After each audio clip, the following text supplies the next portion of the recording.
দিঘুলিয়া প্রশাসনের উদ্যোগে এতিম ও আশ্রয়ণ প্রকল্প বসবাস ব্যক্তিদের মাঝে শীতবস্ত্র বিতরণ। দিঘুলিয়া প্রতিনিধি মোহাম্মদ রুবেল ইসলাম জুয়েল। সুপ্রিয় দর্শক, এই মুহূর্তে আমরা অবস্থান করছি খুলনা জেলার দিঘলিয়া উপজেলাধীন সেনহাটি ইউনিয়নের জাকারিয়া মাদ্রাসায়। দেখতে পাচ্ছেন যে দিঘলিয়া উপজেলা প্রশাসনের আয়োজনে এই কনকনে শীতের সময় দেখতে পাচ্ছি আমরা কিছু মাদ্রাসার ছাত্রদের মাঝে কম্বল বিতরণ করেছেন দিঘলিয়া উপজেলা নির্বাহী অফিসার সহ অন্যান্য অফিসারবৃন্দ। তো আমাদের সাথে দিঘুলিয়া উপজেলা প্রশাসনের উদ্যোগে শীতবস্ত্র বিতরণ। জাকারিয়া দারুল উলুম মাদ্রাসার এতিম ছাত্রছাত্রী ও চন্দনীমহল আশ্রয়ণ প্রকল্পের বসবাস ব্যক্তিদের মাঝে কম্বল বিতরণ করা হয়।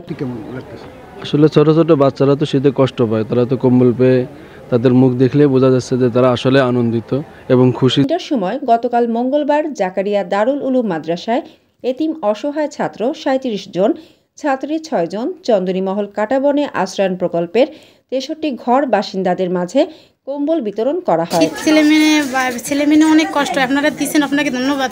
আমাকে জন্য প্রত্যেক বছর আমাকে একটা কম্বল দেন, ছেলেমেয়ে তার নিয়ে থাকতে আমাদের ভালো পারে।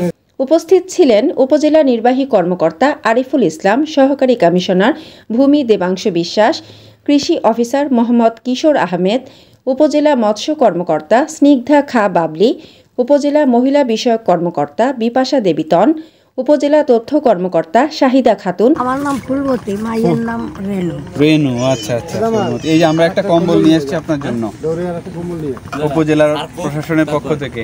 আমি আপনাদের উপজেলার নির্বাহী অফিসার, মানে ইওনো।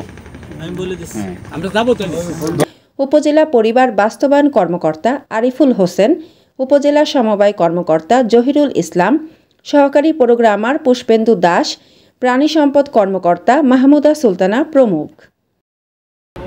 ইওনো স্যারকে ধন্যবাদ জানাই, যেহেতু এই শীতের মধ্যে আমাদের কম্বলটা দিয়েছে।